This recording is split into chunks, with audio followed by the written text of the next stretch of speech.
साहित्यरत्न लोकशाहीर अण्णाभाऊ साठे यांची आज 105वी जयंती आहे।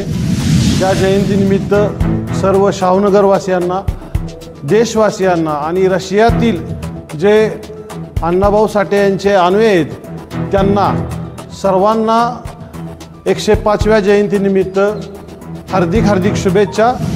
आणि साहित्यरत्न लोकशाहीर अण्णाभाऊ साठे यांना सातारा शहराच्या वतीने, जिल्ह्याच्या वतीने, राज्याच्या वतीने आणि देशाच्या वतीने विनम्रपणे अभिवादन।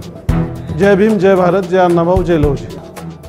सातारा शहरामध्ये जुना राजवाडा परिसर नगरपालिका कार्यालय येथे साहित्यरत्न लोकशाहीर अण्णाभाऊ साठे यांना सर्व पक्ष संघटना विनम्रपणे अभिवादन करत आहेत।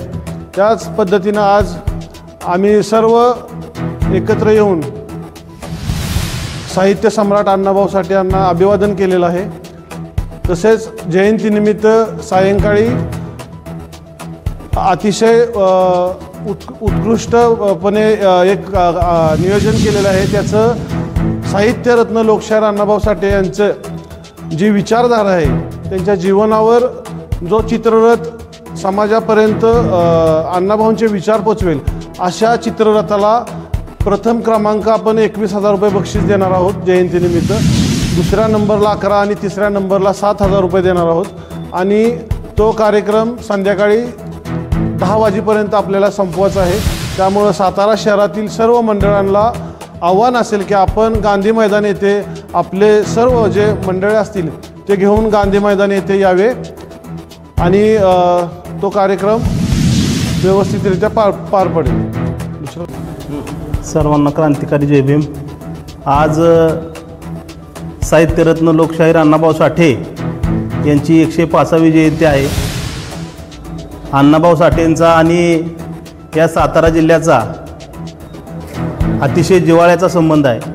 कारण पूर्वीच्या सातारा जिल्ह्यामध्येच वाटेगाव गावामध्ये अण्णाभाऊंचा जन्म झालेला आहे। त्यामुळं आमच्या सातारचा भूमिपुत्र हा संपूर्ण जगामध्ये साहित्य सम्राट म्हणून, कामगार नेता म्हणून आणि त्यांच्या कलेच्या माध्यमातून, लोककलेच्या माध्यमातून, शाहिरी जलसेच्या माध्यमातून त्यांनी एक संपूर्ण देशामध्ये, जगामध्ये आपला ठसा उमटवलेला आहे। अशा साहित्यरत्न लोकशाहीर अण्णाभाऊ साठेंना मी आज आमच्या सर्व शाहूनगरवासियांच्या वतीनं, विविध पक्ष संघटनेच्या वतीनं विनम्र असं अभिवादन करतो। सध्या महाराष्ट्रामध्ये मराठीचा विषय हा गाजत आहे। मराठी ही महाराष्ट्राची आहे आणि मराठीसाठी संयुक्त महाराष्ट्राच्या चळवळीमध्ये अण्णाभाऊ साठे यांचं अनन्यसाधारण महत्त्व आहे। त्या काळामध्ये संयुक्त महाराष्ट्राच्या चळवळीमध्ये अण्णाभाऊ साठेंनी आपला हलगी जे डफ होतं, जे हत्यार या चळवळीच्या माध्यमातून त्यांनी वापरलं आणि मुंबईसह महाराष्ट्र हा जिंकून या महाराष्ट्राला दिला। मी आमच्या सर्व बहुजन बांधवांच्या वतीनं अण्णाभाऊ साठेंना विनम्र असं अभिवादन करतो आणि शाहूनगरवासियांना सुद्धा शुभेच्छा देतो। जय भीम, जय अण्णाभाऊ, जय लवजी।